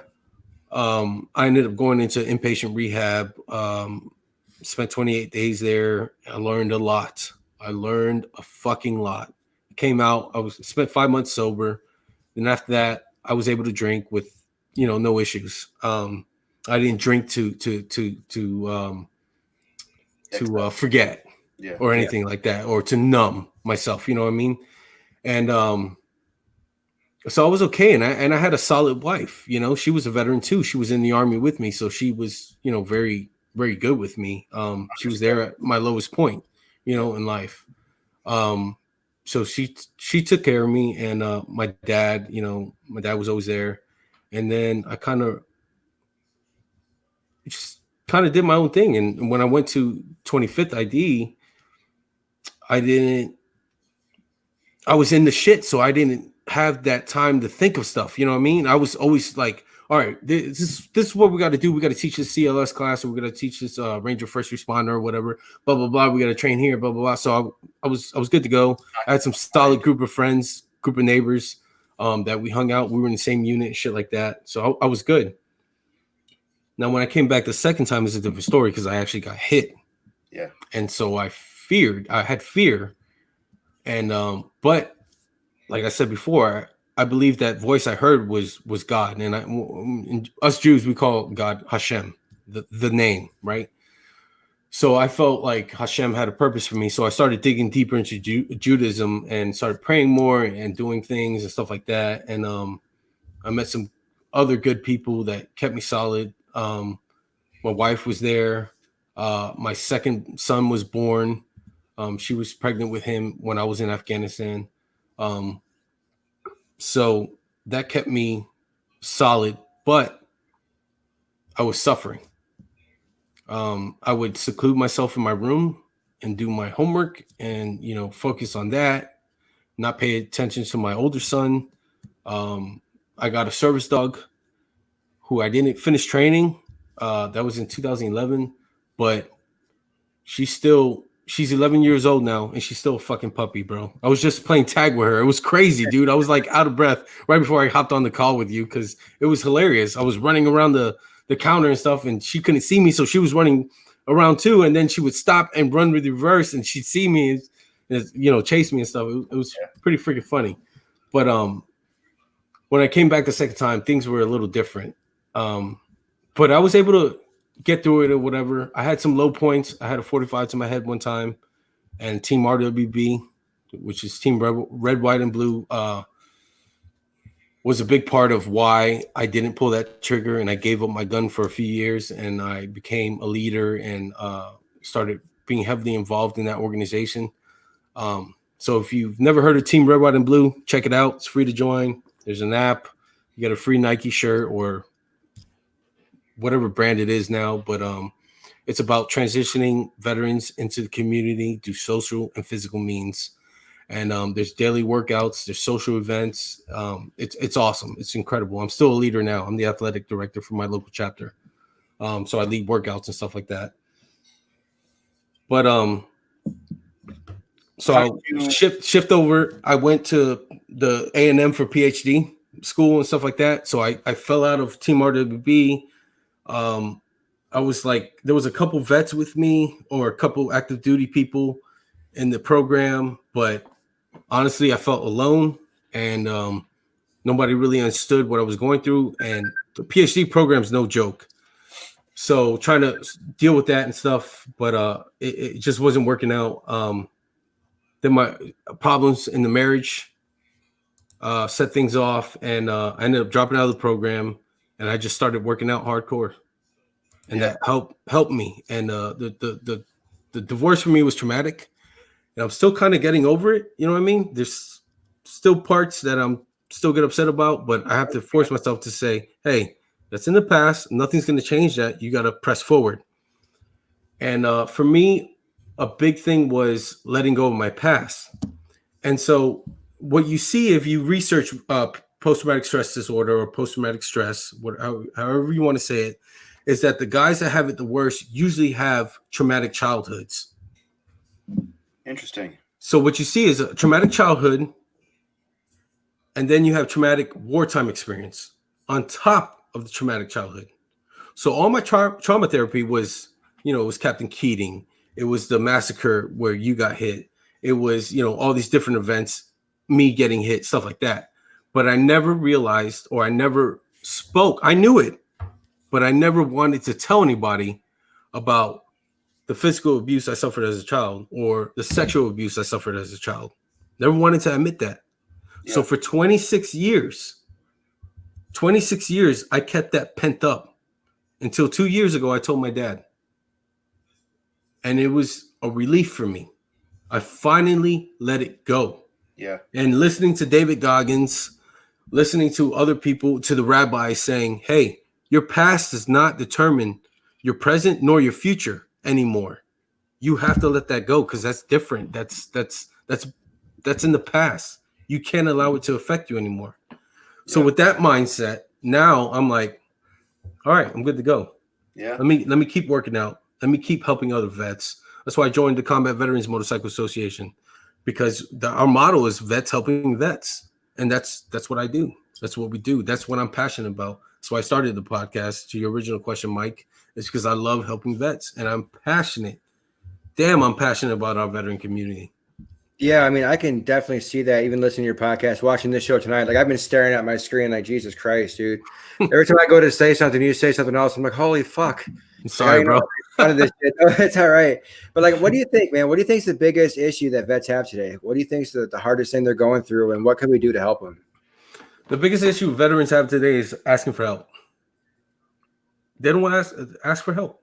They don't want to be seen as weak, or they don't want to be seen as emasculated, or they don't have that warrior title or anything like that. That's some of the hardest things, man, that I deal with on the daily. Is I think about how badass we used to be. Mm-hmm. You know what I mean?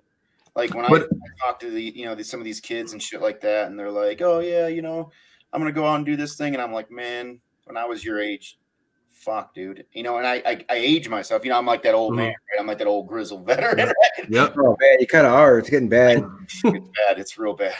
I told you I was gonna dye my beard for you today, but I decided to stay all natural. Just 5 it, baby. Just 5 it. So, yeah, man, I can't agree with you any more than that. I think so. I don't subscribe to that dysfunctional veteran bullshit. You know what I'm saying? Yeah. That's horseshit. I agree. That is you running away from problems. Yeah. If you're, dysfunctional veteran, oh, I can't handle this and I can't handle that. It's bullshit. I agree. You have to find a way to fucking do it. I agree. Your way might be different from my way, or my way might be different from his way, but there is a way. It's like the Mandalorian. This is the way. So you mentioned your wife at the time was a good support system for you, and you had people in your life that could help you through. I mean, I've known Dustin my whole life, and I've never actually talked to him about his time in the Army or anything, because I don't fucking know how to have that conversation.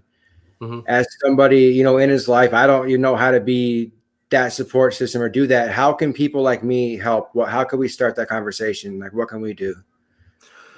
I think first of all, you have to have the personality, right?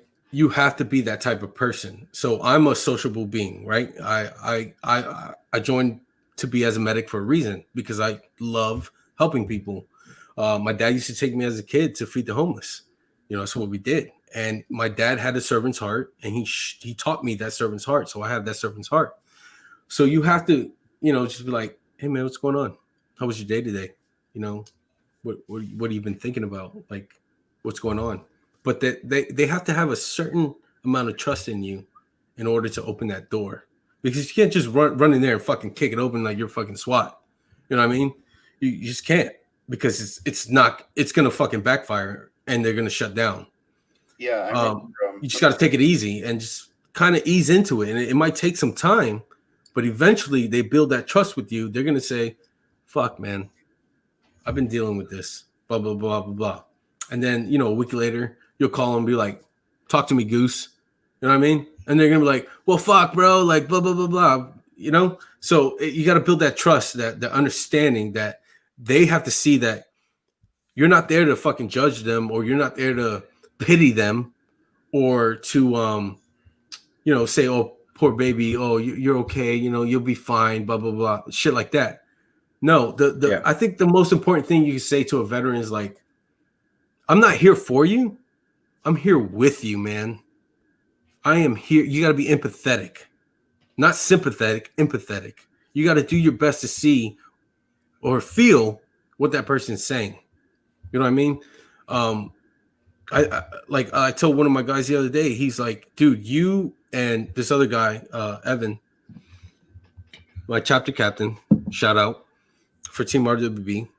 He said to me and him, we saved his life last week." Why? He reached out to Evan, and he was talking to Evan because he was in a really fucking bad spot, right? And Evan was like, "Hey, man, this dude rides motorcycles. You should talk to him." I was like, "Roger that."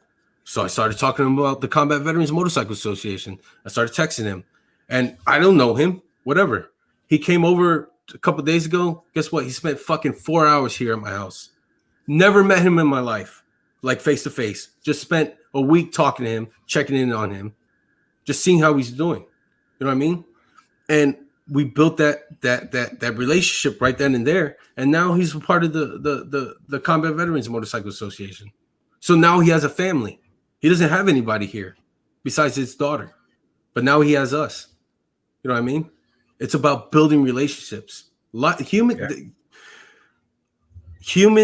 a human being is all about networking. It's all about relationships. That's what different. I can't even say the word. Anyways, it's what distinguishes us between animals, right? Junior, that's what my girlfriend tells me all the time. Today, Junior. I'm like, damn it. But it distinguishes us from animals. We actually have solid relationships with others, and that's what other veterans need, whether it's a civilian or not. And my podcast is not just for veterans; it's for civilians, because all civilians go through trauma too, man. It could be a car accident, it could be sexual abuse, it could be physical abuse, it could be anything. You know what I mean? But the symptoms, the signs, they're pretty much very similar.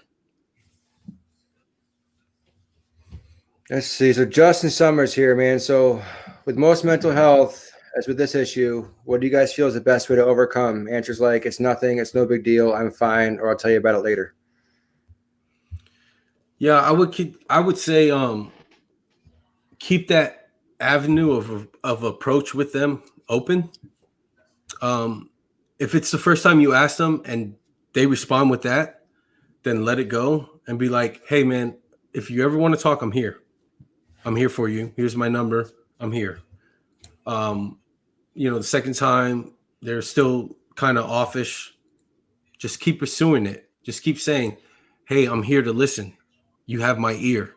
My best friend calls me the Yoda of fucking listening because I will sit there and listen. You know how many guys have called me over the last 9 years, 11 years saying, Doc, I want to kill myself. I want to blow my fucking self away, or I want to fucking drive my car into the fucking sidewall, blah, blah, blah. How many guys I've talked down? It's crazy the amount of dudes I have. And that's not to brag or anything. It's just to prove a point of building that relationship with these people. You know, that relationship is key and you have to build that. And if you're not willing to listen, don't bother. Don't bother. Yeah. You have to be willing to listen and to try to understand. I feel like that's a lot of the issues that I see with veterans that I'm in contact with, myself included. I'll definitely say that is that oftentimes when someone's like, hey, hey Doc, man, how you doing? You okay? And they're just waiting for you to quit talking so that they can talk. Yeah. And it's like, you're not listening. You're not hearing me. When you asked me if I'm okay, I said, no, I'm not. This is why. Mm-hmm. And all you're going to do is tell me that you're also not okay, or your issues, or, not that there's any, we all have issues, but if you're only bridging this conversation so that you can talk, then it's not, like you said, it's not about helping other people. It's about you. Then it's about, you're trying to. A big thing to do is to like reiterate what they said to you. So you're saying, like, if me and you and I, Dustin, were talking, and you're like, hey, I had this issue with my girlfriend, and she got upset, and blah blah blah blah blah, and this happened and that happened, and you finish talking, and then I'm like, all right, so if I understand this correctly, this is what happened. And then you're like, yeah, that's what happened, man. That's exactly what happened. Or you're like, no, that's not what happened. Okay. So clarify it for me. And then you go and you say, blah, blah, blah, blah. And then the person that's, counseling, quotation marks, right? Says, oh, so this is what you meant. And the person's like, yeah. Okay. And then you kind of sit there and process that. It's okay to be fucking silent.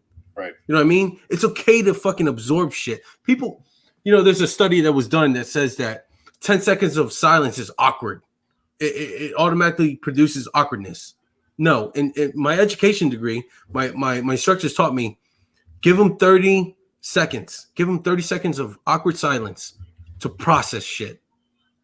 And then ask a question to invoke an idea or a solution to the problem, whatever. You know what I mean?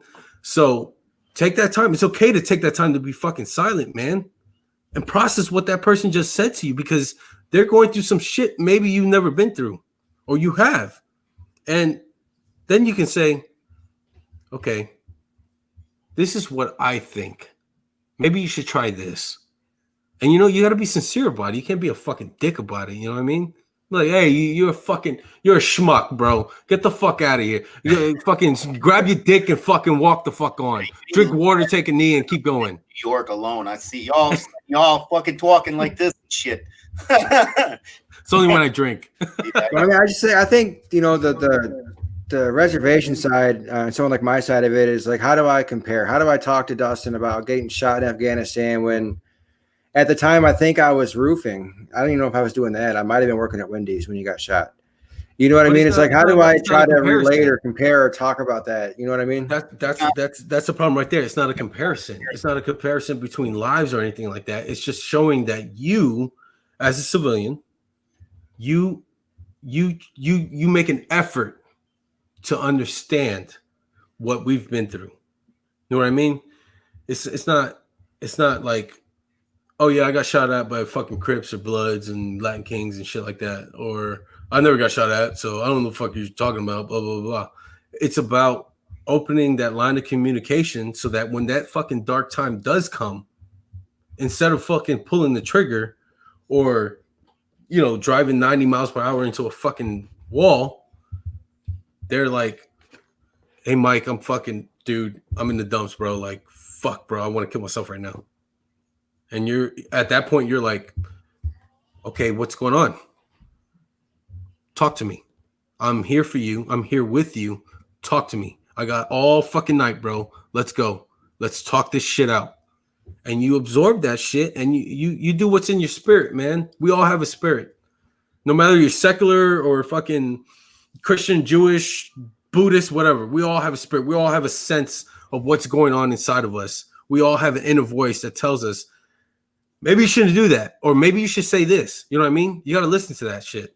You got to listen to it and fucking put it out there. And God willing, you'll help that person. You'll save that person's life. Yeah. I am deeply saddened by the guy that took his life in front of the VA a couple months ago. You guys heard about that? No, I didn't see that. This is the fifth or sixth one. Yeah, like he blew on Facebook Live. No shit. Yeah, he blew himself away in front of the VA on Facebook Live. Mental health help, right? That was this gentleman. Yeah. He went in. He was having a mental health issue, and then he went on Facebook Live and killed himself. Yeah, there is no reason for that. What we could do is like next week or something. I forgot what it was. It was some VA nonsense bullshit. I hate the VA, man.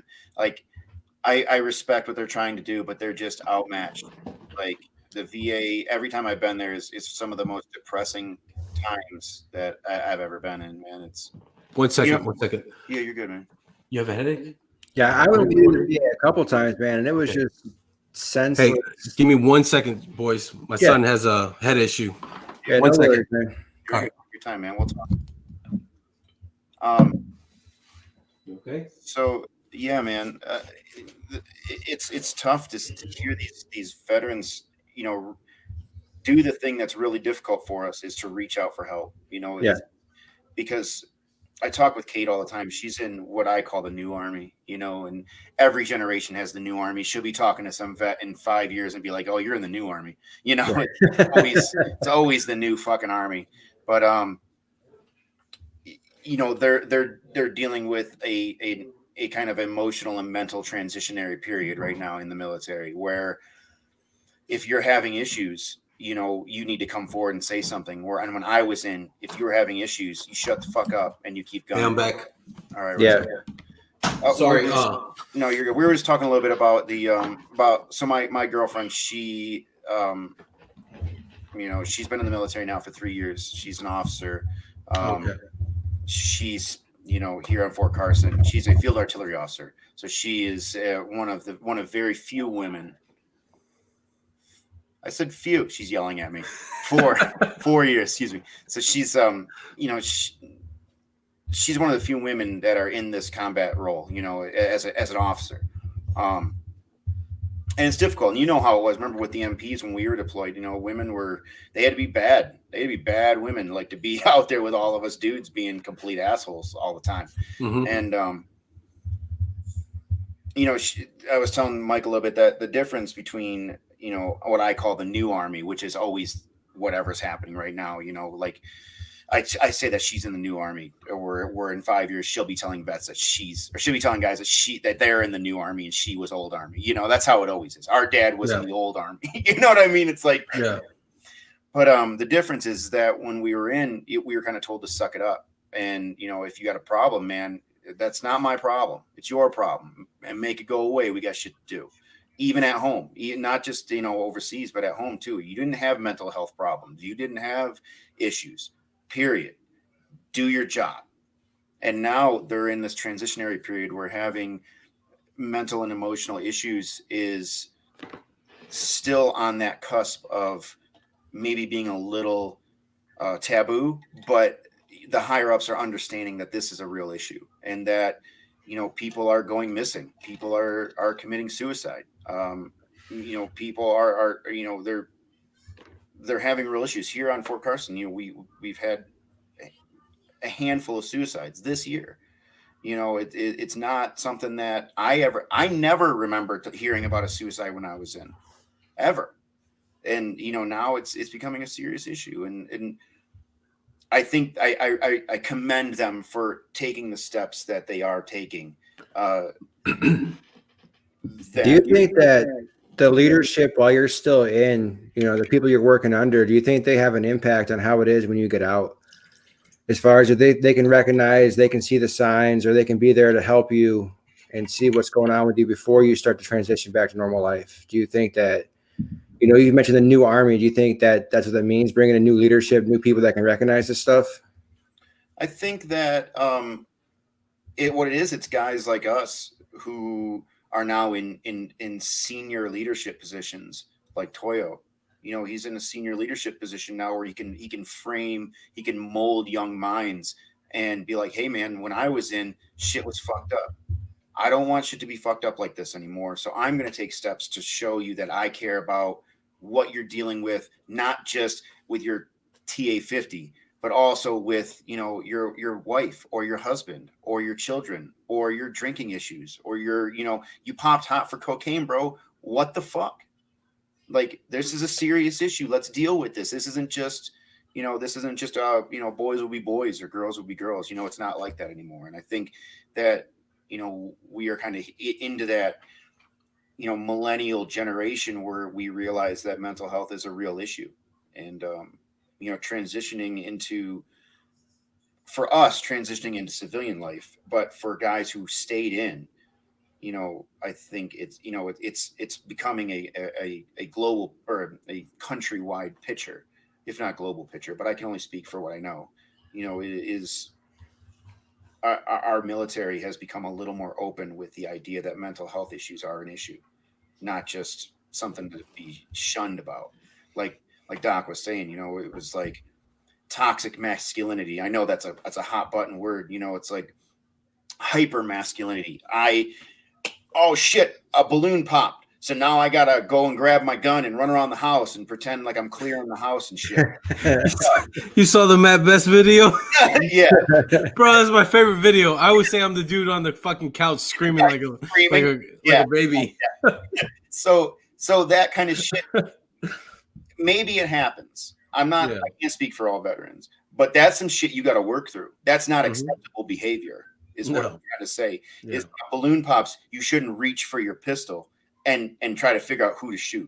Like, that's not acceptable, man. Like, that's, and the fact that we laugh, it's because it's funny, but it shouldn't be funny. It should be sad. It should be sad. Well, I think we laugh because it's true, right? No, and that's what I mean. Yeah, we laugh because we understand, but it really shouldn't be acceptable. It should be like, dude, that guy is fucked up. Like, he needs to seek help. Yeah.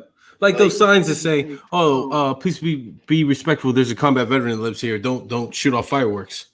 Like, get the fuck out of here. No, get the fuck out of here. Figure it out. You need to work through that shit. Get the fuck out of here, bro. Fireworks were the only thing when I got home that ever bothered me. When I got home, fireworks were a thing that really bothered me. Guns never bothered me. Backfiring cars, balloon pops. I used to like my two things were fireworks and sitting with my back to the door. I always had a real issue with my back to the door. I still have an issue with my back to the door. I still do too. And Kate, I love her to death. She lets me sit with my back towards the wall wherever we go. Mm-hmm. But I think that's a I feel like it's a feeling of being unsafe. And while I recognize in my brain that ain't nobody gonna come and attack me in Panera Bread. Right. I just, I still have that feeling, and it makes me just enough of uncomfortable to she can notice, right? Listen, if they attacked me in Panera Bread, I'd throw my bowl of fucking broccoli cheese soup at them. That's just napalm. I'd be mad as fuck though. Dad, I'm eating that because that's just delicious. I know. I had to lick it off when after I kill it. That's the only thing I order there. No, but and then I realized what I was saying is like, when we go see fireworks at 4th of July or whatever it might be, instead of being like, this scares me or I don't feel comfortable, I would just do it. I would force myself through it because I know that there's nothing wrong with it. But it's not acceptable for me to be like, there's a combat veteran here, don't set off fireworks. That's not acceptable behavior. And that's why I appreciate my ex-wife, because she always pushed me to get out the fucking house. We went to Spain, we went to Greece, we went to, a couple other countries and shit. She forced me to get out there and fucking travel. Dude, I didn't want to travel after Afghanistan. I was like, these motherfuckers are trying to kill me. Everywhere. Fuck no. And you want me to take my family out there? And I don't have a weapon? I don't have any means of protecting them besides fucking Mike 1 and Mike 2, and they don't like your feedback? Get the fuck out of here. like shit, man. Bro, I was fucking heated the first time she said, let's go to fucking Greece. Or, well, she's from Greece, her family is. So I was like, all right, let's go, because, we have family there. We're good. You know what I mean? But after that, she was like, let's go to Spain, let's go to Belize, and let's go fucking Ecuador and shit. And I was just like, okay, let's go, because I was a historian. So I'm like, oh, I'll appreciate the history. But like, dude, I was fucking a nervous wreck over there, man. I don't think she saw it. I tried to hide it, but it's fucking crazy. It's not healthy to try to hide it. I was talking to Kate earlier, and we were talking about this interview, and we were talking about, PTSD and issues like that. And she was like, how have you dealt with it? It's in a matter of words. She asked, and I said, I've always felt that there's a blessing or a curse that I can compartmentalize really well. That when I see something horrible or what our deployments, it was like, I just stuffed that shit down and then just, it's gone. Like for me, it's just gone. I never came back with, thank God, I never came back with a severe PTSD issue, even with all the shit that, we went through. It was never, hide under the bed with a gun. It was never like that for me. Yeah. And it's not like that for a lot of people, and the majority of people it's not. It's a lot worse. And so for some people, they don't have the support structure that, like, say, we had, with your ex-wife and people who've been in my life. It is it's good to know that there's other avenues out there, like Team Red, White, and Blue, or the Combat Vet Association, Motorcycle Club, Motorcycle Association. They're not a club. Very specific about not being a club. Are you in it too? I reached out last year. Yeah, I rode with them or I went to a function, and it was almost winter and I was working, so I fell out. And then very recently, a veteran, a friend of mine, a neighbor, passed away in a motorcycle accident. And it's been rattling me a little bit around. Every time I get on, I can just see that. Join it, bro. Join it, because we're all family. Yeah. You know what I'm saying? One last thing I wanna push is along the lines of the dysfunctional veteran thing. You guys know? Have you heard of Vincent Vargas? No, sorry, I haven't. All right, so Vincent Vargas, he plays on the Mayans. He's one of the characters or whatever. But anyways, he's like fucking a drill sergeant. He's a veteran, but he's still like active duty, National Guard or some shit like that, whatever. But he has a new company called Veteran. Is it got .com? It's like veteranhq.com, I think it is. All right, we'll put it in the comments. Yeah, so Vincent Rocco Vargas. Rocco is his nickname. This is a shirt, one of the shirts. Do better, be better. Veteran. I love it. I fucking love it, dude. I love his message, man. And he's got his own podcast called Vinny Rock. And he like goes on rampages or rants or interviews other veterans or people in the industry or shit like that. But he's like involved in Hollywood and stuff like that. But he was part of he was along with Matt Best and them. Okay. He was in AR-15, the movie and shit like that. But he is a solid, legit dude, and I fucking love him. I don't know him. I've like personal messaged him a few times. which is cool because he replies and shit. Oh, nice. I'm trying to get him on the podcast, but it's actually him, but not like his social media. No, it's actually him. Yeah, it's actually him. And I just love the message, and they're giving like PS5s and like Xboxes away and shit like that. If you like buy a shirt, you get a certain amount of points. But I really love the message, and the message to me is very uplifting and it's positive, and it's be better, do better, be a better veteran. You know what I'm saying? When I heard that message like a few months ago, I was like, fuck, why did I come up with that? Shit, man. I could have had veteran. Damn it. Yeah. Spread the silence. God damn it. Could have been better in podcast. Shit, coño, man. You know? Like, damn it. But I appreciate what he's doing for us. You know what I mean? Yeah. That's fucking awesome. Do better. Be a better veteran. Yeah. No. Awesome. Yeah, that's awesome. So, man, when can we expect a new episode from you? When's the next All one? right. Coming? So on Monday morning, I interviewed two ladies from Project Unity, which is local. But what they do is they help homeless veterans, whether you're couch surfing or like literally don't have a house or anything. They help them find houses. If you're below the poverty line, they'll help you find a job. They'll help you train you as like a medical assistant, stuff like that. They have a federal grant from the Department of Labor to help veterans, right? Nice. So if you Google, let me see if I can find it right here on my notes. Oh, yeah. HVRP grantees. If you Google that, you will find the local like nonprofits or local associations that also have that grant from the Department of Labor that will help you as a veteran. So they have money to help you like pay bills if you're below the poverty line. They have money to help you find a house if you're homeless.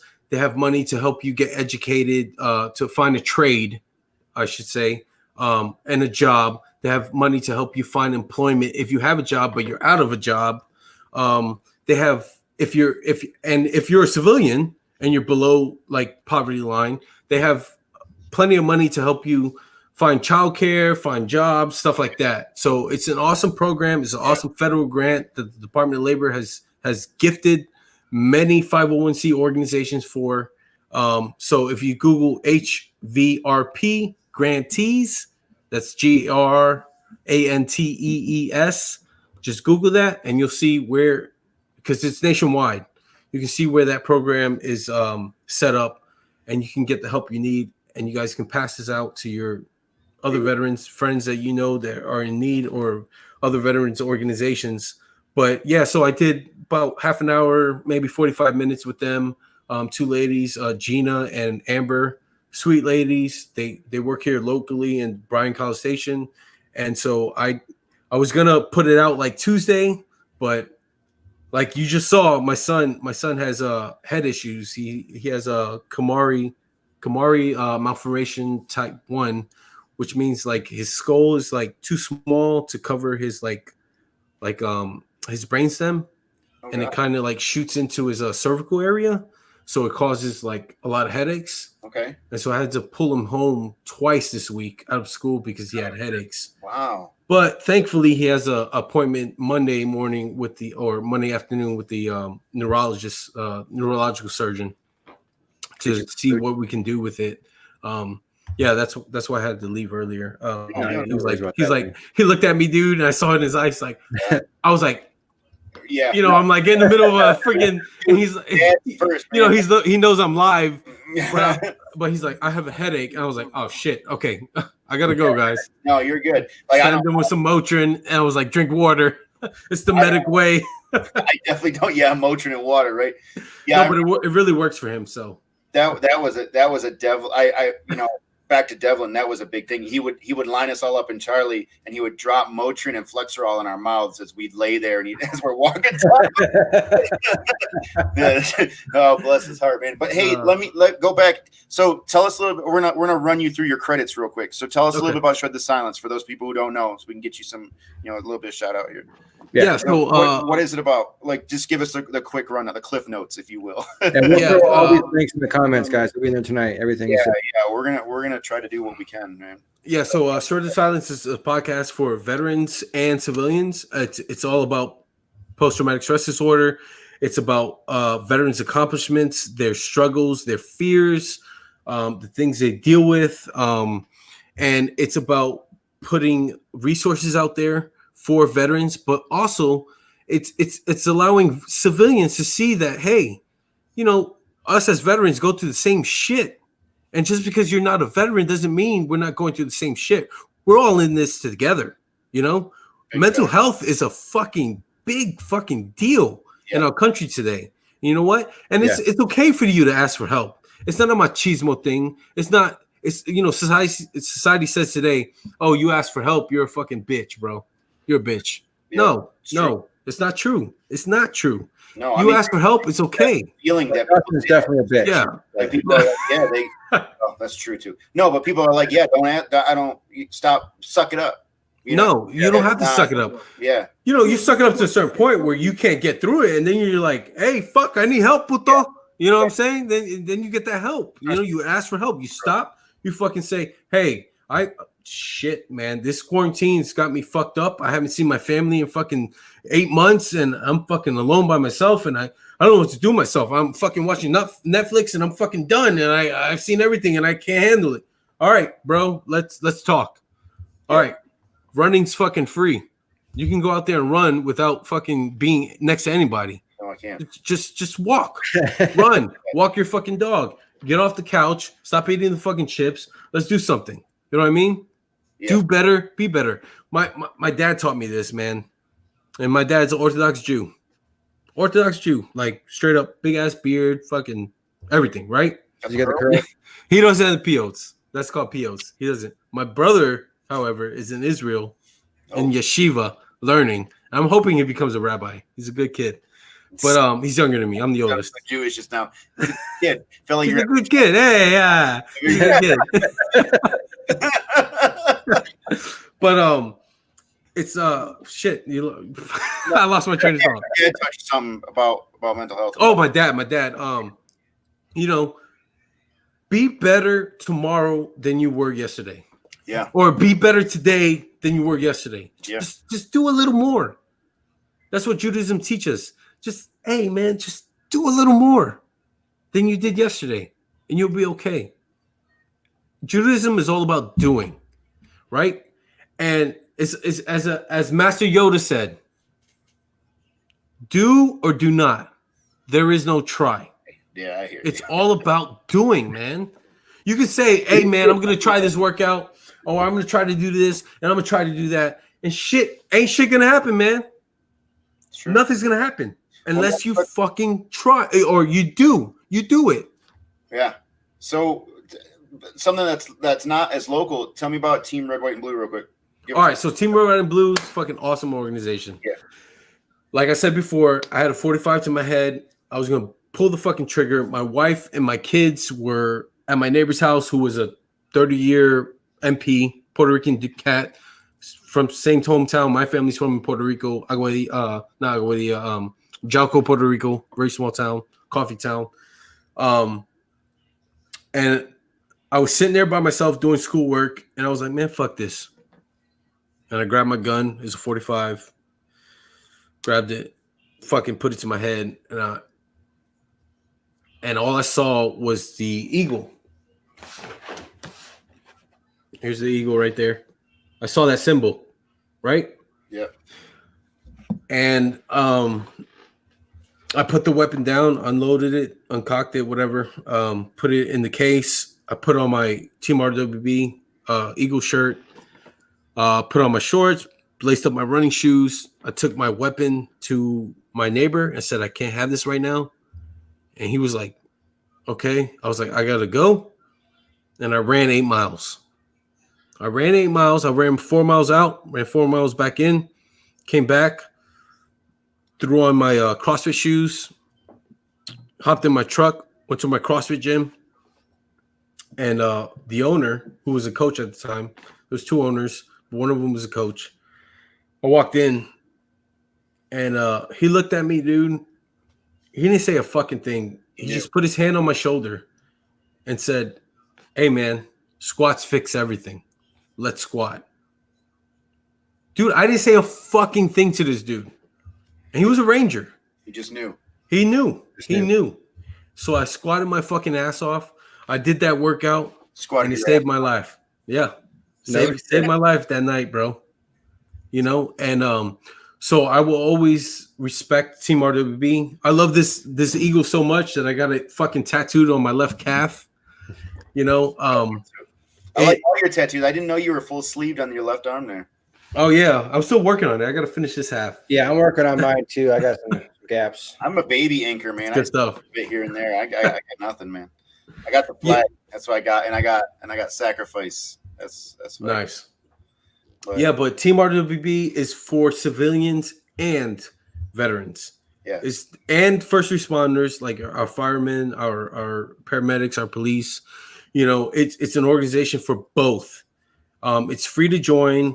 There's an app for Samsung and or Androids and Apple, and it's Team RWB. And what it is, the mission is to get veterans into society, back into society, into the community through social and physical means. And our civilians are right along besides us. And we've had many civilians that said our organization has saved their lives as well. Because what we focus on is you as a whole, you know, your physical being, your mental being, your well-being. You know what I mean? So we do social things. We'll go drink or not. You know, if you don't drink, you don't have to drink. We go watch movies. We go, have a picnic together or barbecue together. We'll go run, or we'll go walk, or we'll go fucking crawl together. Or if you're in a wheelchair, we'll fucking roll with you. You know what I'm saying? It doesn't matter. Right. Like every exercise we do, everything we do is adaptable to anybody and everybody. We have leadership engagement courses that we do. Actually, we just released a $10 a month elite app that you have access to, like super celebrities and super athletic trainers that give guidance and leadership courses and stuff like that. It's $10 a month, and you get, like, by the end of it at 6 months, you get like $120 of swag or something like that. Okay. So like it's pretty cool, man. I think it's kind of worth it. $10 a month, you know what I mean? But it's local. There's chapters everywhere. Dallas, Austin, Cleveland, New York, Florida, like all the states have multiple chapters. Yeah. So you just Google Team RWB, which is Team Red, White, and Blue, and you'll find a local chapter. Yeah, we'll definitely put that. Okay, so one last thing, and before I let you go, so the one last thing is you're talking about rolling together. Tell me a little bit about the Combat Veterans Motorcycle Association. Yeah, so our model is vets helping vets. So what we do, I mean, dude, I joined that thing and it was immediate family. And I was like, damn, bro, like I've never felt so included in an organization right off the bat ever. Like that was amazing to me, dude. What we do is we'll ride together, right? We'll meet like Wednesdays, like, hey, let's go for a ride Wednesday morning. All right, roger that. Where we're meeting? Oh, we're gonna meet at Denny's, or we're gonna meet here. We'll go there, we'll eat for an hour, and then we'll go ride for a couple 100 miles, or for 100 miles, or 50 miles, or half an hour, whatever the hell it is. It doesn't matter. Right. We have a group meet that we're constantly talking to each other. You know, we're like, hey, we did this and that and that and that. And everybody's like, oh, that's awesome. Or why did you do that? You know, like whatever. But the main mission is vets helping vets. So like a few, like last week, there was an old time full member, life member. You know, he's very old. He hasn't ridden with us for a year or so. Doesn't matter. but he has like 5 acres that he needed mowed. So what did we do? We showed up with our mowers and weed whackers, and we did the damn thing. And he was so grateful for that, right? We'll attach ourselves to American Legion, and we're like, hey, you guys need money, we'll fundraise for them, or we're trying to raise money, so we do gun raffles, or whatever. But what we do is have a reserve for veterans that need help. So if they have an unpaid bill and they're like, I can't survive this month, I need money, blah blah blah, we find out about it, we're going to take care of that veteran. Our chapter here, 23-9, which is the Brazos Valley area chapter, one of our main focuses is the Aggie vets, vets from Texas A&M.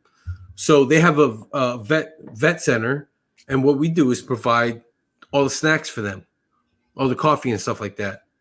So all those veterans that are at Texas A&M, whether they're undergrad or graduate students, they go to that veteran service organization and they get food from us that we paid for. You know what I mean? So we raise money for that.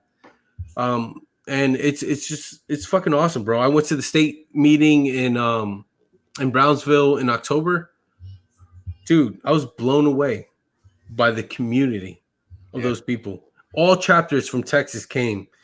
And they were like, hey, what's up, brother? Hey, what's up, brother? I never met these people in my life. It's like the military, the camaraderie. You know what I mean? It was the same thing because they're all combat vets. But we have combat veteran supporters who are mainly vets but didn't serve under combat, right? And we have combat auxiliary, which are like the spouses and stuff like that.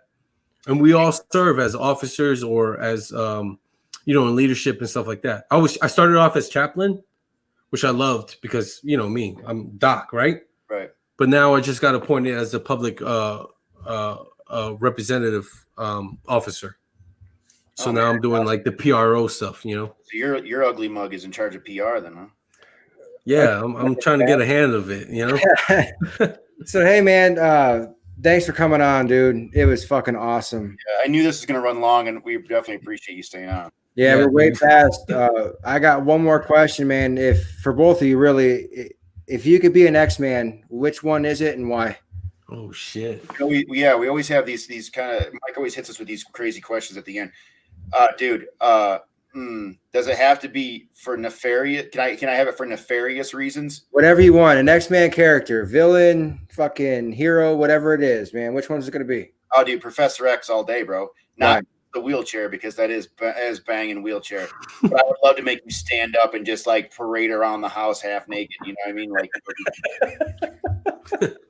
all of a sudden you just slap yourself in the face. That'd be dope. Well, I'm gonna say Deadpool.